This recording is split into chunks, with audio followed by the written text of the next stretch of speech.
Hey yo, it's time to roar, get loud, let's ignite. Jeremy B in the house, we keeping it tight. Every weekday at 11, we ready to ride. Lions Talk Live, come and join the pride. Waking up early, it's that morning grind. Tune in to the show, leave the troubles behind. Jeremy B's the king, with the voice like thunder. Every word he spits, it's a lyrical wonder. Got the lions around, sharp and fierce. When we hear one pride, you can't help but feel your heart pierce. Talking all the topics, keep it real, keep it raw. With a lion's mentality, we're ready for the roar. One pride, it feels right. Jeremy B bringing the heat, morning light. Every weekday at 11, we taking flight. Lions Talk Alive, yeah, we ready to bite. One pride, hear us loud. Jeremy's in the zone, making us proud. This is a Huddle Sports Network broadcast. You can find us on Roku TV, Amazon Fire TV, Facebook, and of course YouTube. Get all your NFL news here first. Good afternoon. It is Lions Talk with Smoking Jeremy B, and now Bstrlla, because I added him to the. He said last week he's going to be on the show, so he's going to be in the title every Friday. Yes, sir. And of course, Fridays are our pregame shows. You know, because regardless, unless we play on Thursday night, it's a pregame show for the weekends from here on out. There you go. So Dan Campbell announced that Tyliek Williams, Tate Ratledge, and Isaac Tesla will get significant playing time this game. That's good. I think it's great because they need it. They need that in-game experience. We also learned Enes Rakestra had shoulder surgery. He's going to miss the entire season, and people are crying that, oh my God, he's hurt. We're gonna miss him. We didn't miss him last year. Why are we going to miss him this year? Yeah, you guys will get used to that. So I got to say. Yeah, I mean, when you're 6 foot tall and you weigh less than 180 pounds, you're light of frame. And he didn't pack that much more on. But what's weird is when I saw the video of him in his hospital bed, he does look bigger than he was in college. It's just not big enough yet to handle the rigors of the NFL. Because otherwise, in a single tackle where you fall to the ground, you're not separating your shoulder. Yeah, and unfortunately for the NFL, your best ability is availability. And if you don't have that, you know, this is going to be another Mosley situation. And I don't want the Lions to go down that road. No, I'm sorry. The good thing is he's on a rookie contract that's cheap because he was, a second-round pick. So next year is his prove-it year. Stay healthy or you're gone. That's what it'll be. Yep. A shizzle. You know, we went through this last year, Bill T. I addressed this on a previous show that you weren't a part of. And I'm going to give my thoughts, and then I'll ask B. Hendon Hooker started out really rough last year, had a game where he threw 1 touchdown and 4 picks. This year, he threw 1 pick. He was still at 50%, which is exactly what he did in the same first game he showed in last year for the, what was it, like halfway through the third quarter to the end, because they let Suckfelt be the guy that started the game. And let's face it, Suckfelt was worse. And just like Kyle Allen was worse technically than Hendon Hooker, if you look at what it was, because the 1 interception he had, love it, let it be taken away. It really wasn't an interception, but they give it to the quarterback anyways. Yeah, I hate that. I hate that kind of that particular type of interception should go down as a strip fumble, in my opinion, because it was taken right out of the guy's hands. Yeah, if you got it in your hands and you get it taken away from you, that's considered a fumble to me. I don't know why they keep doing that, but anyway. So anyways, that second game, he improved by 16% on his completion percentage and had 0 picks, if I remember right. Wasn't it 2 touchdowns passing, 1 rushing in the second game? And when he started. So I'm hoping to see that same type of progression again, because this was a new playbook. He had to learn a new playbook all over again. So it's growing pains because it's no different than what they do to Chicago to starters. Yeah, I mean, I don't know how much of a difference of a playbook it is. I mean, you've got to remember Morton created this offense from the get-go. So yeah, but I bet he might have those little curves in there, but other than that, I mean, it's basically the same offense that's run. Hooker's got a lot to prove this year. He does. Yeah, he does. He really can't have a bad preseason game like he did the first one. What's up there, Robbie? It's just I just don't see it. He's got to do something that will prove him to the backups, or prove him that he's going to be a great backup to Goff. They already demoted Kyle Allen to the third QB, so Hooker's Well, starting Trent DeWitt. Allen should have been demoted to off the team. That's what he should have been demoted to. I don't Yeah, even know why they got him. We should have kept that UDFA we signed out of Eastern Michigan that was showing out at OTAs. That's who we should have kept, because Kyle Allen struggled the entire time. That's what we should have done. Or kept Jake Fromm to begin with. Yeah. I'm just saying we should have did one or the other. You know what I'm saying?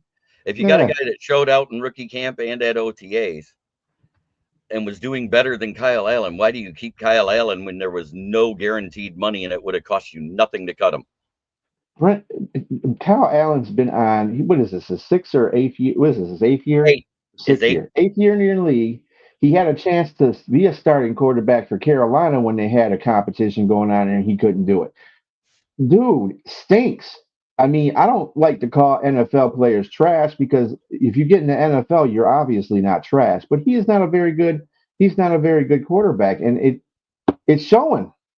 What do you guys think about Teddy Bridgewater? You know what? What's weird is he put in his retirement paperwork right after he did, so he had to petition the league to come back, which means he never wanted to come back to Detroit. If you think about that, because if he petitioned the league to come back and he immediately goes to Tampa. Yeah, I don't know about that. I just think that he thought that because of the whole high school thing, I think that's what changed his mind right there, because he was like, dude, I try to do something good for the kids, and you suspend me after I won a championship for your high school. And you know what? I'm gonna make a clear point about this. The high school did what they had to do because other high schools in that district were pressuring him, because he was the one that kicked their ass. That's what it was.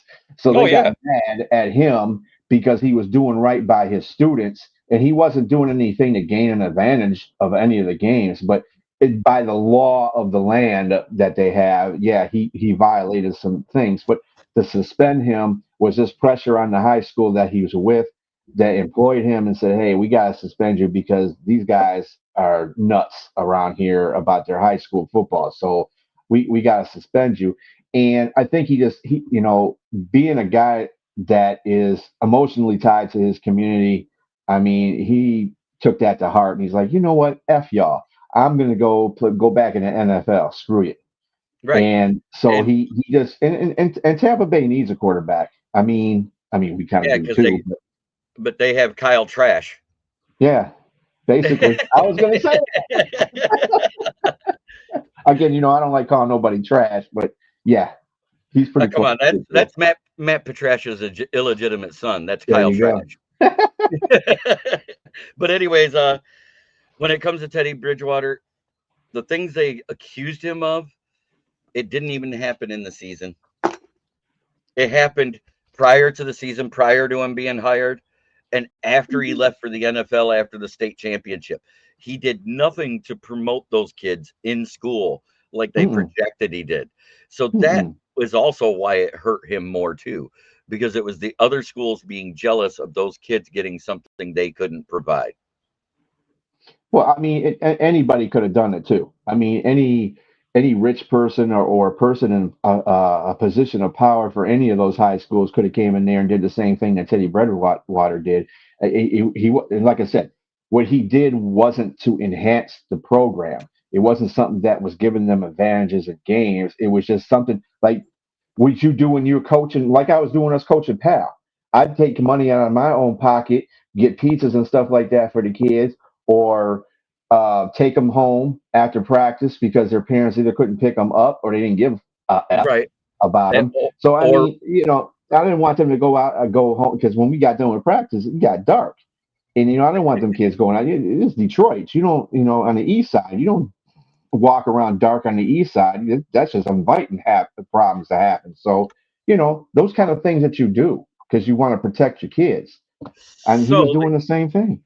The only thing training camp wise we heard about, other than injuries and returning players, is we heard something about our 3rd round pick that everybody poo-pooed about trading up for. Isaac Tesla is now working out with the ones in Goff as the 3rd receiver. And I think it's great. I think it's great for him. I think it's great for him because that's going to build a better rapport with Goff for in the season because he is slated right now as our fourth receiver. Hmm. Behind who? I think the battle is behind Tim Patrick and Khalif Raymond.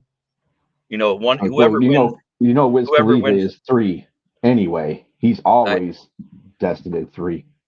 but Tim Patrick put up better numbers than him, and he played all season last year. The only thing Khalif did better was returning kicks and punts, Yeah, and and we know Khalif that. wasn't Khalif. Didn't Khalif get hurt part of the season too? Yeah, That's why Khalif Patrick. was out 3 games, I think it was last year. But Patrick is having a bad camp, is what they're saying. He's not catching the ball as consistently as he did last year. But that's what happens when you get over 30 years old and you've been more banged up than a hooker on payday. Well, you got to give him some credit because he's been out of football at least 2 years in a row because of his ailments. So I mean, his ankle and all that crap. So he's just getting back into football shape basically. So I cut him a break on that one. Khalif needs to get back into his old form too because he was that third down guy. He was that third receiver that could get you some good yards because he's fast. He's also standard practice for our special team. So you keep him healthy. I think people are, oh, he's going to take over that number 3 spot. No, he's not. I think He's he's a going to end up rookie. the fourth. I think he's going to end He up the probably fourth will be wide fourth. receiver, but But at the he same may get time, I some mean, snaps. he's not going to be a starter. I mean, he's going to be on the 53-man roster. There's no doubt about that. I can tell you that. But he's not going to come out there in a 3 receiver pack unless they have a special play for him. Other than that, I none of the actual starters that are vets are playing in any of the games, is what I heard, other than anybody on the O line that they need to get reps. I heard that's the only guys you're going to see. I don't like any of that. I think But at the they same should time, I think, yeah, I was just going to just go. do one game, one Yeah, preseason game. well, look at it this way: the Chiefs, if you add up the amount of time that their starters are on the field every preseason, it equals out to be about a quarter of the game that they play. Out of the 3 games, they play like a third of it. And I think that's what we need. Every team should start doing, because look at the consistency the Chiefs has had. They've come out better. They've had a better week 1 record than almost every team in the league lately. Mm-hmm. And that's because they're more seasoned. Mm-hmm. And I think especially if we go to 18 games and they reduce that, because the NFLPA is set that they can only have 20 games a season, preseason and regular season combined. Mm-hmm. And if that goes to 2 preseason games, you're going to have to at least play a quarter with your starters every year to start the first game. Do it the first game so they got 3 weeks to recover before they play a game. Well, I wouldn't mind them playing the last game of the preseason, like a half. That'll get them tuned up for the current game coming up, their first regular season game. And do it like I think the Lions just sometimes they act like pussies about these injuries. It's football. I'd rather have an injury happen in preseason because you can do things to work around that injury. So in the regular season, you know what's going on, than having a regular season injury, because then you got to really scramble and put somebody in that position. See, if you do it during the preseason, it's not that detrimental. I mean, if it's a big player, yes, obviously it's going to be detrimental. But at the same time, you can recover from that. Or in regular season, you really can't, because then I got to go get this free agent. I got to go take this guy off the practice squad that are unproven. Right. So it got so bad last year. What was it? We had 5 starters on the IR right after Thanksgiving on defense alone. And then we had 3 on the offensive side, correct? Wasn't that what it was at that time? So we had 8 starters out at that time. But at the same time, everybody forgets that we lost 3 starters before those 8 in the first few weeks. Hutchinson, Davenport, and there was who else was it? Wasn't there didn't we pick up Tim Patrick because we lost a receiver? Tim Patrick was already on the team. There was somebody we picked up. I think it was Khalif that got injured just before Thanksgiving. That was the reason why we even had Patrick playing in games, because Khalif was injured. And then Patrick had a great second half of the season where where Raymond wasn't able to break back into that third receiver role. Well, he was, you know, they just kept him as a kick returner because they were just making sure he's being cautious not to get him injured again, which I can see that to a point. But damn, come on, Lions, stop being a bunch of asses. Just I think they've been babying Ashton Genty a little too much there, but they don't have the old line like the rest of the teams in that division has. And the Chargers last night, they lost Rashawn Slater. Possibly for the season, and that's going to be a huge that could be a huge loss for that team. You cannot understate that. That is why they don't do it much with the starting offensive linemen unless they're rookies. There's a reason for that. None of the teams really do that except for one or two plays their starting offensive linemen in the preseason, and I get that because you get an injury like that after you work so hard to put the time and investment in the rookies and everybody else who's starting, and to lose one for the season, that's detrimental. Look at the carries that Ashton Genty had last night. One of them was one of the plays ESPN and a lot of other networks were showing where he made that spin move in the backfield and he got tackled by the defensive lineman. And the defensive lineman was clean. Nobody blocked him. So. Yeah, I mean, you can't blame it on Gent. He can only do so much. If you're not blocking for the offense, you know, the offensive line's not blocking for you. Your running back can't find a hole. So and I'm going to expound on that because we did an AFC North or AFC West review last night on the South Florida Tribune's Fire Up show that I was a part of, and they asked somebody in the chat asked the question, "Who has the best O-line?" And everybody kept saying the Chiefs. But if you watch the Chiefs last year, they weren't that great with Joe Thuney, and they're less good without him. I don't care what anybody says. And now that the Chargers lost Rashawn Slater, I was going to say the Chargers had the best O-line. You have to say it's the Broncos in that division now with the best O-line. Because look at how well they ran the ball with a guy that ran a 4.7 40 last year in Audric Estime. And they got a new running back. What's his name? Harry? DJ Harry or something like that. RJ Harvey. And they got a decent offensive line. They've always had a pretty decent offensive line. But the Raiders don't have any. So Jerry already said he's not trading them. He's not trading them away. So he's stuck there on his 5th year. You know what I'm saying? I don't get why everybody thinks that the Lions can go get him because Jerry said, I'm not trading them. So, and he already said he'll play. He's doing a hold in. He's not doing a hold out. He's actually going to the practices. He's still working out with the team because he's a team first guy. He isn't the cancer that everybody thinks he is. Well, he's not practicing with anybody, but he is doing side workouts with everybody. He's not right. He's doing individual workout. Right.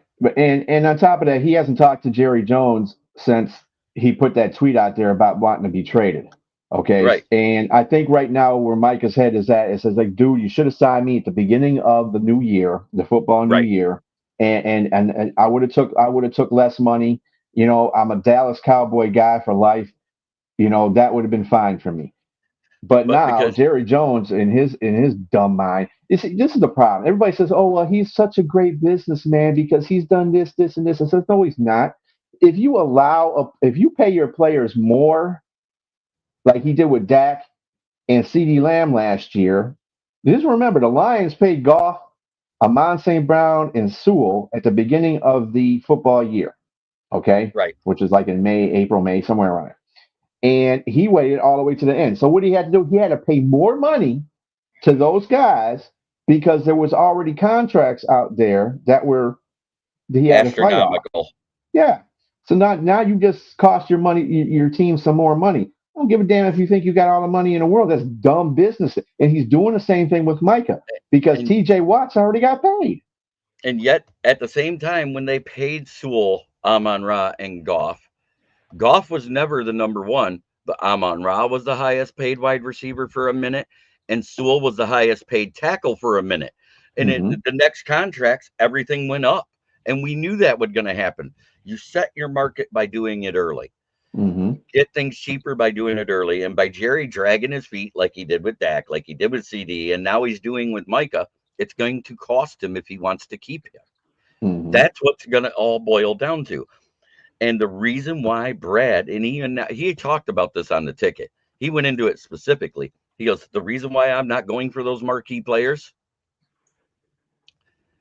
is because if I do that and then have to re-sign them, I'm not going to be able to re-sign probably 3 players the next season. And there's 3 players right off the top of my head I can name that nobody wants to lose. Brian Branch, Aiden Hutchinson, and probably Jamison Williams if he has another good year. Yeah. And they're going to pay Aiden Hutchinson. They're just waiting to see how he comes into the regular season. I still think that the starters need to play at least a half of preseason football just to get their legs underneath them and play against some real football competition instead of, even if it is against another team's second and thirds, just get out there. So, and I understand that Lions fans, we're hungry. We're in this Super Bowl now mode. But at the same time, the coaching staff has said that they still are in Super Bowl now mode. The players have said they're still in Super Bowl mode. The GM says it, but he's doing it his way. He never liked trading for those players that Les Snead did, getting rid of the picks while he was with the Rams. That's why he was happy to leave and come to Detroit with a coach already in place. There's not many GMs that are happy to come in when they didn't get to pick their coach. That's a huge tell that he was not happy with those acquisitions as far as veteran players that they gave up all those picks over those years. Because remember, their last first-round pick until this year was Jared Goff. I mean, whatever. I mean, there's a lot of things. Holmes is a very good GM. Is he perfect? Oh, hell no. No. And no GM is.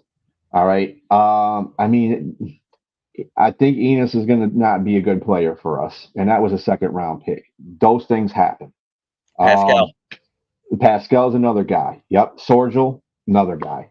I mean, Levi, and you can even throw in Levi Onwuzurike, which while he was on the field was productive, but he was always hurt. It's the same thing. Best ability is availability.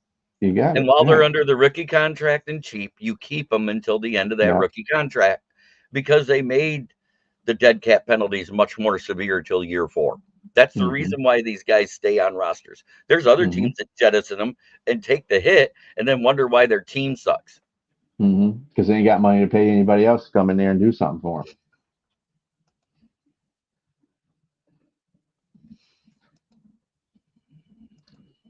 Yeah. Dan Campbell has always been a part of the playbook. That's what everybody forgets. Don't forget that first half of the season while we were struggling and we were great offensively during that, what was it, 1-8 run or a 1-7 run we had that year. Dan Campbell was a part of the playbook and calling the plays until Ben Johnson got comfortable. The offense ran fine with both of them calling plays from when Anthony Lynn left till that point of the midseason. Right. Yeah, that's when it really, he really showed up. Remember, he won 3 games because Anthony Lynn, he got rid of Anthony Lynn like mid-season. And Ben Johnson and Johnny, I think what was Johnny Morton? John Morton was he was a pass coordinator then, wasn't he? Well, it was Ben Johnson as the passing game coordinator, but once he had to become interim offensive coordinator, he was promoted to passing game coordinator at that time. So and then Dan took over the playbook and they won 3 games. Tied one and won 3. Yeah. Out of 6 Pittsburgh. games. Against Pittsburgh. We won both games we won both games against Minnesota and beat Green Bay in week 18. And everybody is like, oh, they cost us draft position. We went to the second. I said, watch, we're still going to. And I think B just started watching me then. He wasn't a part of my show yet because that was one of my first seasons I was doing it. And we were going into that off season. And that was when I was with We Are Lions Nation and part of Detroit Lions on the Prowl on Fridays and all that stuff. And I said, you watch, we're getting Aiden Hutchinson at 2 because the Jaguars owner loves Trayvon Walker's upside. Let's see. I'm trying to see what we have going on here. What the hell? And that's why I'm not as worried about the offense as everybody seems to be right now. And I'm not as worried about the defense because what I seen last year, we had a good pressure rate, but it was never a true blitz. And we got Broski Bear joining us. What's up, guys? Not much, just talking a little football as usual. I hear you, man. I hear you. JB probably knows what I'm calling in for. The justification of sitting on $40 to $50 million in cap space the last 2 years while you have a Super Bowl window. I can't justify that. I think it's ridiculous. You need to go all in. As a GM, you need to challenge yourself. You asked the question, you got to let me answer, because at the end of the season last year, by mid-season, by Thanksgiving, we had less than 18 million left. That's still a lot to sit on. That's still not a lot to use up front. You know what I mean? Like I don't know, man. I don't know. You got a window to do it. Go all in, man. Figure out who you're going to sign, who you're not going to sign. You know what I mean? After you win a Super Bowl, the whole point of signing these guys is to win a Super Bowl. That is now a broken record because you asked me the exact same thing yesterday. I know. And I heard the exact same answer from you today, and I'm like, I can't take it. No, we ain't going to take it. No, you're not, but you're not our team. Your team's spending money like it's got. Honestly, man, it's just like okay, you have a Super Bowl window. Okay, you have $50 million in cap. Okay, I guess you really don't want to win the Super Bowl. I think as long as the core players and Dan Campbell's the coach and Brad's the GM, there's a chance. And another thing too is like about signing players, and like Holmes having a fetish for drafting and signing injured players. Like he needs to stop doing that. It's just real simple. He needs to get over that. I don't know. Well, you know what? It's not a deal. It's not a good deal. Right? What's that? A lot of coaches do the same thing. No, they don't. Not on the level Brad Holmes does. Holy crap! Not even close. Because all I hear from Lions fans, we had 20 players on injured reserve. I'm now going into the season this year. They have a lot of injured players. So it's not really. Most of them. I just refuted that yesterday. When you're talking about backups and stuff like that, that's not starters on the IR. You got a lot of injured players. Decker's already returned. Kirby Joseph's already returned. Okay, what about Wingo? What about Pascal? Wingo's what about Rakestraw? What about McNeil? What about all these? There's a lot of guys hurt. McNeil is a carryover from last year. You can't hold that against us. Same with Nelson Rodriguez is a carryover from last year. No. But this is going to refute your point, because the season they give McNeil a big contract, then he gets hurt. And you're saying these are players we want to keep this cap space to sign players. My point is this: you don't know. You're like, we really want to resign this guy long term. We have a Super Bowl window. We're not going to spend our cap, but like you could sign that guy, and then that very season, boom, he's done like McNeil is. So it's like, when you have a window, that emphasizes my point more. When you have a window, you need to go all in. I'm sorry. And how many times have we seen teams go all in and still get injured players and not make the Super Bowl? Yeah, but I'll tell you what, man. The Lions won 15 games last year in the regular season, and they got to the NFC Championship the year before. Like, because our coaches checked out. You saw it. It was very vanilla on the offense. You got to go all in, man. The players, they didn't have. Coordinators checked out, dude. It was the players didn't play. Goff checked out. Goff had 3 interceptions and a lost fumble. You know what I mean? Like, the defense sucked. Like, that's what lost the game. Worse than the offense. Yes, 100%. Those turnovers only equaled 6 points. I mean, whatever you want to call it. How many points did the Commanders score? Well, their offense, not including the pick 6 Goff threw. They still scored 39 points. So that's all I'm saying. My thing is this. You know my thoughts on the Bears. They're a dysfunctional organization until proven otherwise. Poles, I can't stand them. They're ridiculous for not firing him. Not only did they not fire him, they gave him an extension. I'm in just wait and see mode with the Bears. I'm not pumping them up saying, oh, they're going to be great. They haven't done anything. All I'm saying is this. All I'm saying is just from my perspective, I'm like, if I'm the Lions, I'm going all in. If I'm the Lions, I get the high risk, high reward thing with signing some injured players, but not quite as many. That's all I'm saying. Like I would probably pursue a trade for Michael Parsons. Because I think if you had him in a healthy Hutch, that might be what you need to put you over the top, honestly. Because you guys' offense, if you with that money had Hutch signed in, and you had that left, I'd agree with you. But you still have to sign Brian Branch next season. You still have to sign possibly Jameson Williams and Hutchinson next season. Yep. True story. So, I'm just saying, Brett Holmes needs to push his boundaries too. He needs to push his limits. He's going to have to get extra creative. And like we both said, in that situation, they wouldn't be able to keep anyone. They just would. Like that's true. But again, the whole point of signing these guys is to win a Super Bowl, right? So it's like at the same time, if you have to break up the core team in a year because you weren't able to re-sign them, are you really going all in?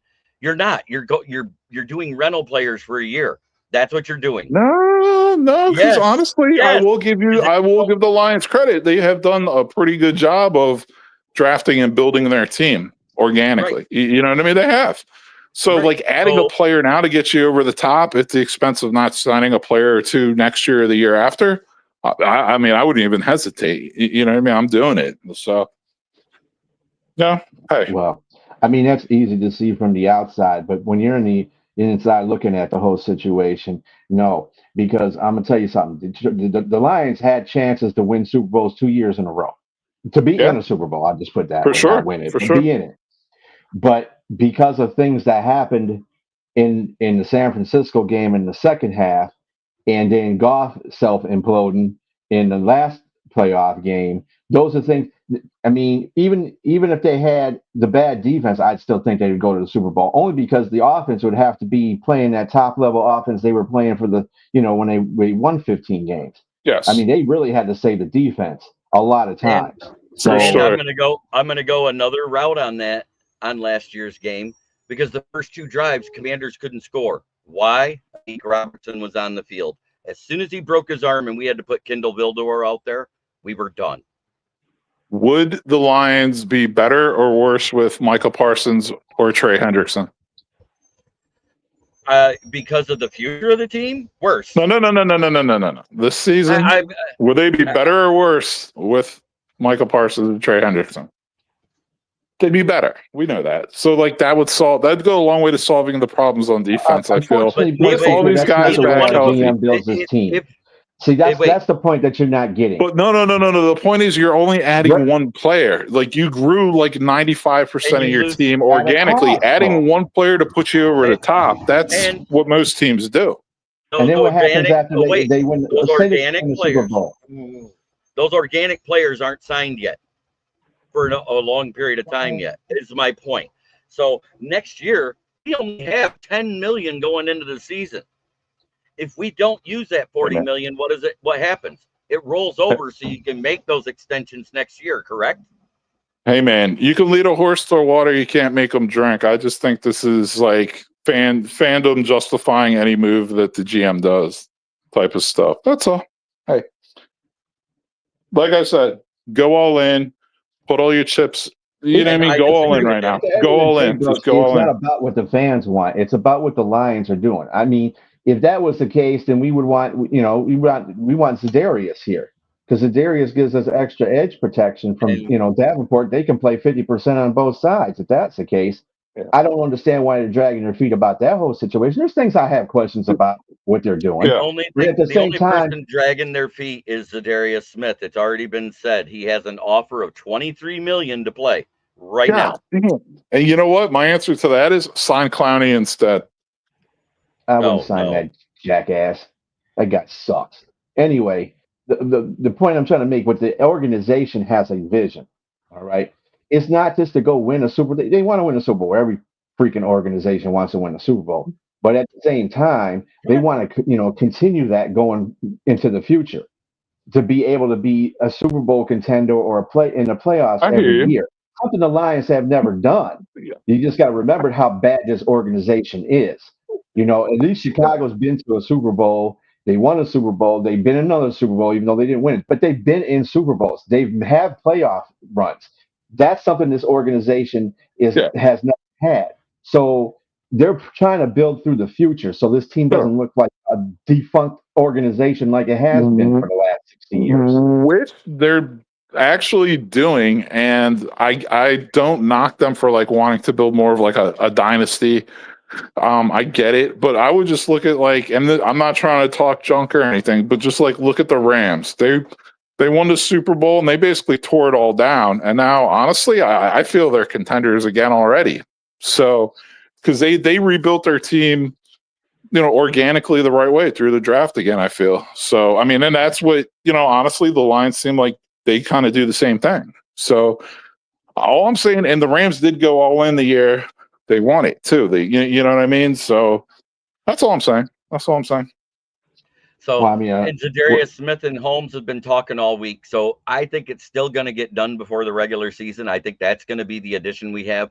It's going to be just like it's been with all those players we bring back that's contributed to the team the year before. It's going to be one of those futures contract where part of the money gets paid up front and the rest of it gets paid over the next 2 years in void years. That's what you're going to see. It might be a 1 year to 2 year contract and then a couple void years at the end to keep the costs down. You will see this. I've been adamant about it all season. Zadarius will be here. Sounds like he probably will. If they're offering him that much, I don't see where else he's getting that much. Right. I think that's either going to be a 2 year deal with 2 void years, or it's going to be a 1 year deal with 2 void years. It's going to be one or the other. And that's so they can go ahead and get that elite pass rusher next year, because the pass rusher class in college technically looks better this year than it did last year. Supposedly, yes, I agree. It should be a better class this year. And that's just going off of seniors. If Arch Manning decides to stay one more year, which I think he's going to, he's not coming out. He ain't coming out next year. Bstrlla, you a college football fan? I look at it. I'm not the biggest college football fan, but okay. I do pay attention to the big things that are going on in college football. Yeah. So, I mean, Arch Manning, you got to look at his predecessors. His dad and his uncle, both the Mannings. They stayed 4 years in school, and so did Archie Manning. As a matter of fact, Grandpa. He stayed there for 4 years. He stayed in college for 4 years. So I believe that's what's going to happen to Arch Manning. And people say, oh, well, he can get more signing bonus doing it. I said, dude, the dude comes from money. What the hell is he going to need money for? Plus, he's getting NIL money. He's there to protect, do a craft, protect the family name. That's what those guys are legend. I mean, they're legendary family in football. So you want everybody behind there, to do better. And I think Arch is going to do that. I think he ain't going to come out until 27. If that O-line is as improved as it looks on paper, it might see Tua actually finally have a full season to play. But I doubt it. Dude, Arch Manning's getting paid $6.8 million this year. Right. Mm-hmm. He's already making 6.8. And we know that the first pick overall got what? I think all in they're, what is it, like 42 million contract or something like that? 45 million for a $4 year contract, and then there's the 5th year. So 42, break it down, divide it by 4, and that's what you get, a little over 13. Why would he risk coming out early or any of that when he's already being paid in college already, and he came from money, so he didn't need the money in the first place? Why wouldn't he just stay in and perfect his game? Ball out, yeah. I agree. No, I agree with you on that. That's why people are all talking about this Arch Manning Sweep 6. I'm like, guys, you guys are getting way ahead of yourselves on this. Uh-huh. I think he's coming back for another year too. He might even do the 5th year. He might even go a 5th year option. You know what I'm saying? I do. That might be a little chalky, but yeah, and he could. That's one of the things I like about NIL. It's like it's keeping the good college quarterbacks in college longer That way, when they get to the NFL, they're more NFL ready. They're more ready to go, whatever you want to call it. It's better. It's better for the NFL as well, I think. It is. That's why we've seen better rookie play out of a few of them every year. Well, didn't in the NFL, weren't they the league that reduced the college experience to 2 years? You don't have to play 4. Yeah, you got to be, what is it? 20 years old or play 2 years. And I think now, is it 3? I think it's 3 2. years. It's 3 years now. They got to be a junior before they can come out. But that was the rules, period. If it was a 4-year college like they used to have, then it wouldn't make a difference anyway. I mean, I want the kids to get paid. Don't get me wrong. But the NIL in general just needs to be fixed in the first place. All these transferring every year, that's got to stop. It's got to stop. I think that the transfers that can transfer immediately should only be if the coach that recruited them is fired or gets another job at another school.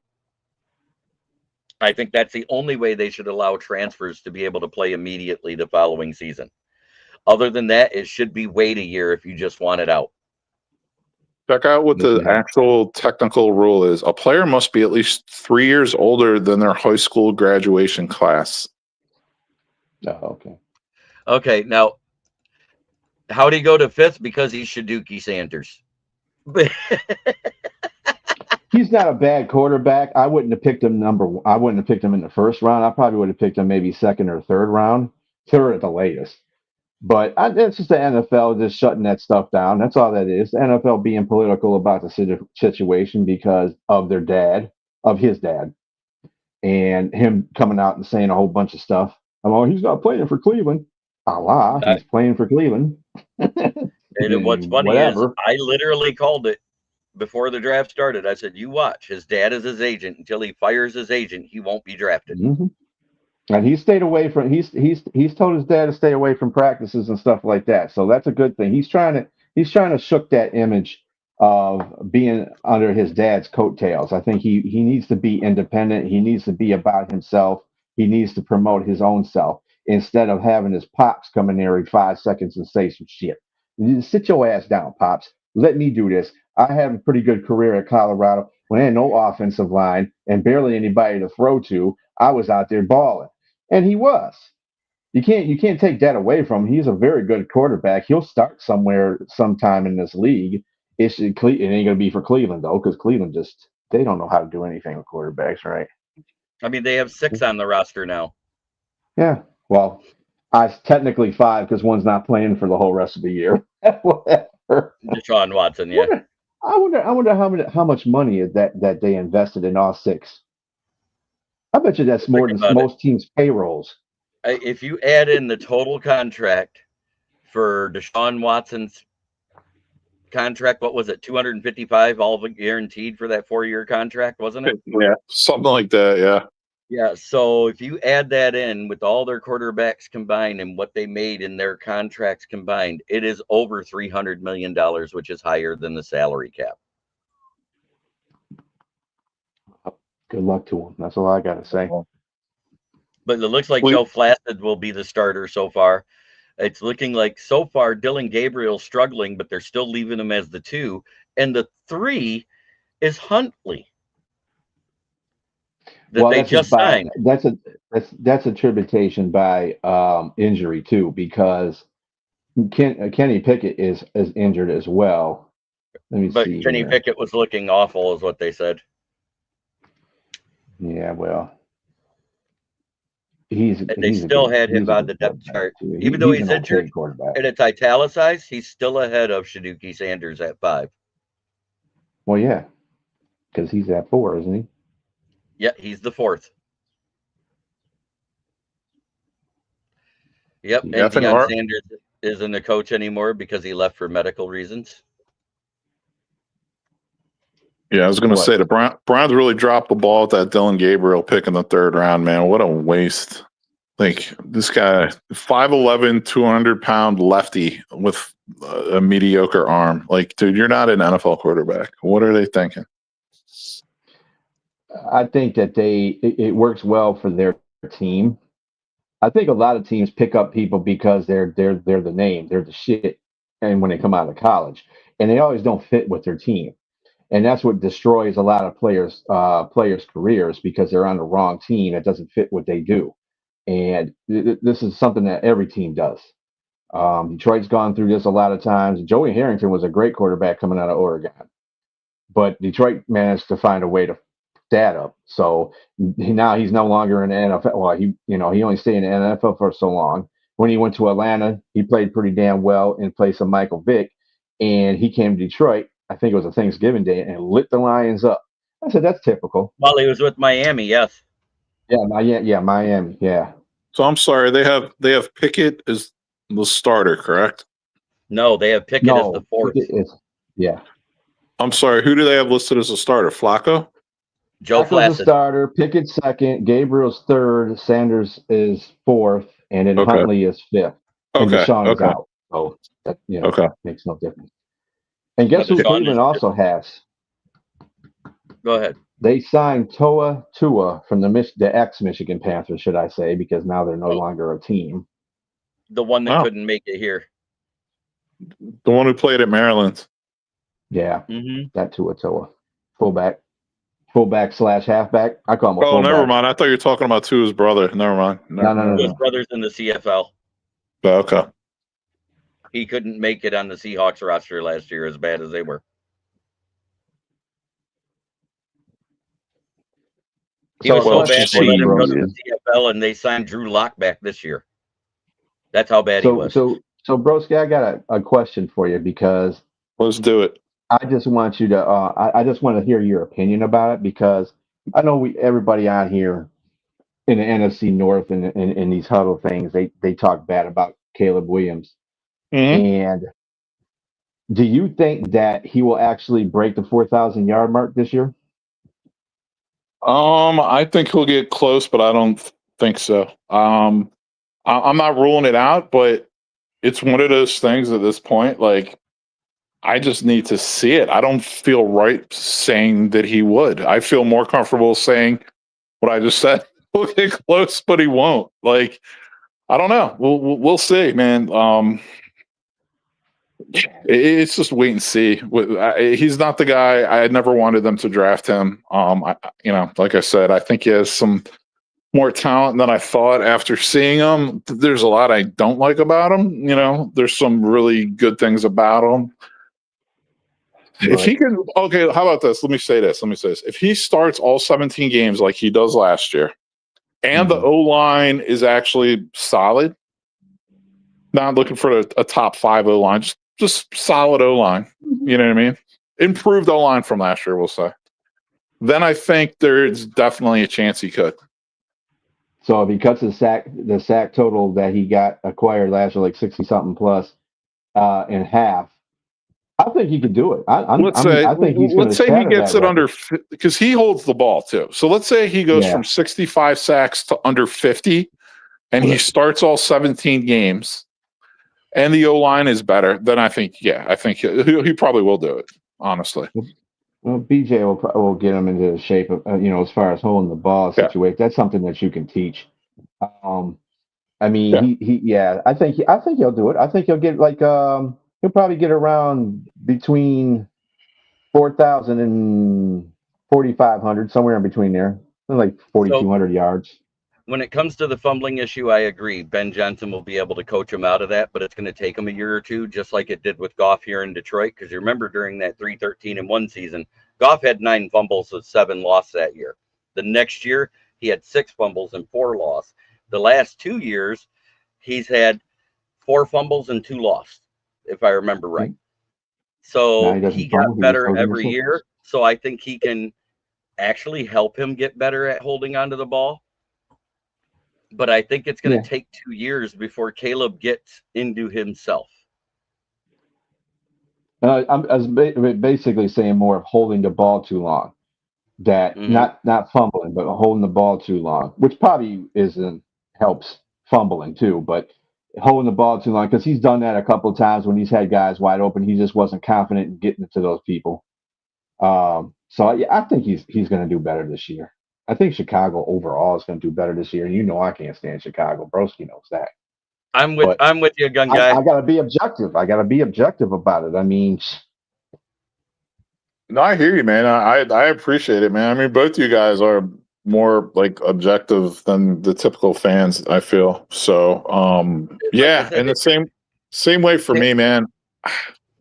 Caleb wasn't awful Caleb actually wasn't awful last year for the Bears. He's probably been the best rookie quarterback they've ever drafted for first year results, stats wise. For sure. And so while everybody else poo-poos on him, I look at the fact he's the first 3,000-yard plus passer the Bears ever had as a rookie, which with him holding the ball long and taking as many sacks as he did, because I think they said that 42 of those sacks were coverage sacks versus sacks that were from immediate pressure out of the 68 he took. Coverage sacks, meaning I held the ball too long because I was scared to throw it. Right.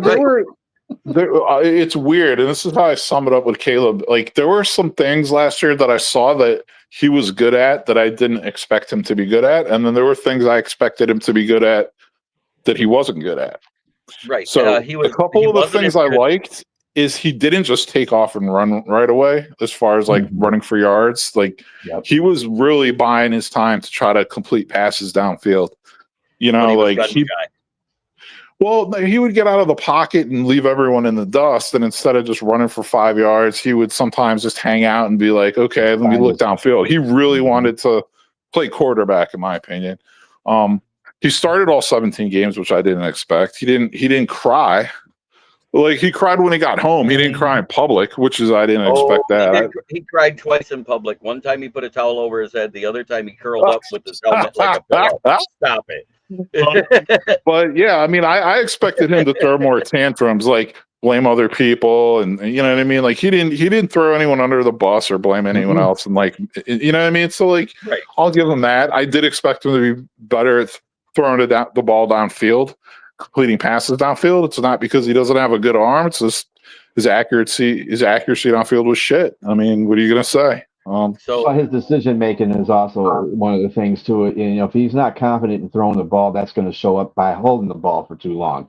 And like the times when he's running out of pockets, those are things I saw. That was great. When you run out of the pocket, though, then there was a lot of those throws that he threw that were out of bounds or got picked off. Well, not necessarily got picked off because he really had a low turnover rate, but he wouldn't find guys or they would miss him. And be like, dude, just throw the ball. There's a guy wide open right there. You got to be looking all over the place on the field when you start rolling out because you're going to lose coverage on your receivers. And it shouldn't be a hard process for a rolling out quarterback. And let's also not forget, you guys were 4-2 after 6 weeks. You guys were on the trend to be better than you thought you were. But the Bears found new and interesting ways to lose throughout the rest of the season. If there's a will, there's a way. You know what I mean? Right. And that's the culture that Ben Johnson has to break. Right there is that losing culture. And he was a part of building a winning culture, and I think he can help with that. Is it going to translate immediately? You know what? First year when Ben Johnson was a part of this team, because of how we started with Anthony Lynn as offensive coordinator, it didn't equal any more wins than the year before. We were 3-14. What'd we go? 3-13-1. Mm-hmm. Yeah. And then the next year we lost the first 6 games, 7 games, whatever, 1-6, 1-7. We won our first. We won our first, and we got a little taste of success, and we were like, "All right, this is our year." Then Seattle came into town. Mm-hmm. Yeah, sometimes you got to be humbled. But anyway, and they didn't win a game for 6 games or something. I know they went on like a 6-game losing streak before they started. We had a 6-game losing streak. We won a game, then we lost another game. That's we got destroyed by the Panthers. I remember that game. God, Panthers is setting all kinds of rushing records on our ass. That was because they didn't realize that outside stadium had turf until midway through the game. If you look at that game statistically, it was a tale of two halves. They got up so much we couldn't catch them, but the second half we kind of contained them more because they only scored 10 points in the second half. So there was a difference in how the game was played. But they already had 250 yards rushing in the first half. Is the problem. They were playing soft coverage. I mean, they were doing things that normal teams do when they're up big. They're playing soft coverage. They weren't playing the greatest defense either. And you know, if you give Goff and anybody that kind of leeway, you're going to get points off of that. But it wasn't even that. You know how I knew they're going to lose that game? Because not Ben Johnson, Dan Campbell didn't like the situation that they got into Carolina. He was like, Right. Carolina's tough.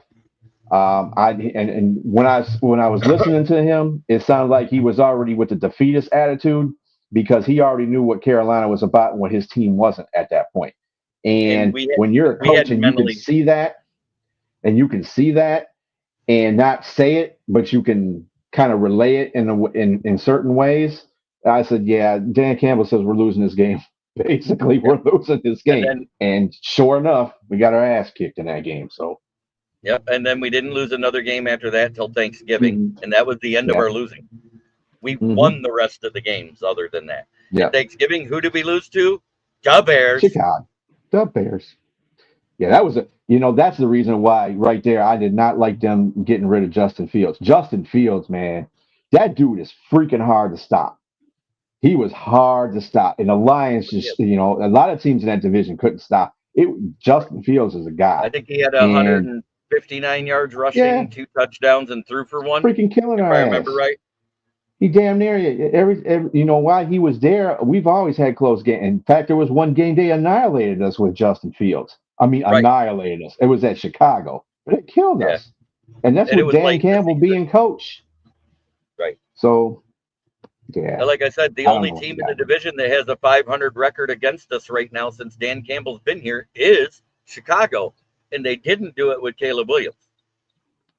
They did it with Justin Fields. But, those things can come to pass. And it's going to be a rougher year this year for this division because we're playing 2 other divisions that are tough, the AFC North and the NFC East. So it'll level out the playing field. And then we got to beat each other up in regular season as well. So, and we've all got great teams. Like I said, I wouldn't be surprised that any of these teams, all these teams in this division went to the playoffs. I wouldn't be surprised. Yeah, I said I think at least 3 of us go to the playoffs. I think the last place team is the only one that's out, and there's a chance that last place team will have 8 or 9 wins still. 3 of us went to the playoffs last year, and I was counting on that being happening. The Bears got better. Everybody else in the division got better too. But the point of the matter is, I think the Bears are going to be the ones that get. They're going to be the ones that are going to be on that teeter, but they're going to probably make it. I just see that. I think as long as our division doesn't lay a flat ass egg like last year, everybody lost. We all went 0-1, and when I hear the Packers fans bitch about us, I was like, dude, you lost before we did. Right. But you were supposed to be Super Bowl. That's true. But ain't Green Bay supposed to be Super Bowl bound every year too? Yeah, Shut that's up. what we keep hearing. We keep hearing they're going to win the division 2 years in a row too, and I haven't seen it yet either. Yeah, you ain't going to win no games when you go 1-5 in your division. At least Chicago had an excuse. What the fuck is your excuse? So I tell Packer fans. And again, Chicago couldn't get there, and it was due to coaching, and we know it. As much as I defend Chicago, and like I said, Broski knows this, I hate Chicago. That's the most hated team in my division. I just don't like them. But at the same time, I'm going to defend them, especially Packer fans that try to get all freaking confident about stuff. Shut up. What did you had an MVP quarterback 2 years in a row that didn't get you where? Nowhere. So what's up with that? You guys fucking blew it in the playoffs. You couldn't beat San Francisco in Lambeau when it's snowing, in your terms, and you couldn't beat San Francisco with Didn't they lose that game Jimmy 10-3? Garoppolo. What's that? No, he did see it. I didn't get a chance to ask it because we were talking about other stuff. But Broski, with the Chargers losing Rashad Slater, do you think it's going to hurt the Chargers? Because I do. What, did he get injured? Yeah, he might be out for the year. He's out for the year. Damn. It's not might. He is out for the year. So he just signed that contract and got banged out. Yes, he did. Wow. Yeah, that's a big deal. I'm still going to give props to the agent and Rashad Slater for doing that when they did. They did not sign the contract till the day after his divorce.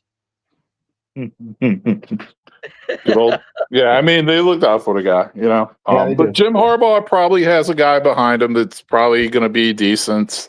But that's left tackle also, right? So yeah, not Slater decent, but yeah, decent. not Slater level, that's for sure. Now you're talking Slater was the only one that ranked above Penei Sewell one of his 4 years so far. Yeah, we'll have to swing a trade. That's what I'm thinking. Well, Tristan Wirth was another guy, so. But I mean, it doesn't make a difference. I mean, to me, if you're a good left tackle, good right tackle, and you show it, you know, you could be top 3. That makes me happy. I mean, if Penei's top 3, that's fine with me. Don't make no difference to me. I'm not looking for accolades for him being number 1. As long as he gets the job done, that's all that counts. So, I mean, I'm sure Tristan Wirth thinks the same thing. We have gone an hour. And I want to say thank you to Broski and thank you to B. I'm going to play the outro, and if you guys stick around, I'll talk a little bit after the show. Oh, yeah, well, you know I am. Well, try every day to be a better person than you were the day before. That's the only way to make the world a better place. It's right here inside yourself. Have a great day, everybody.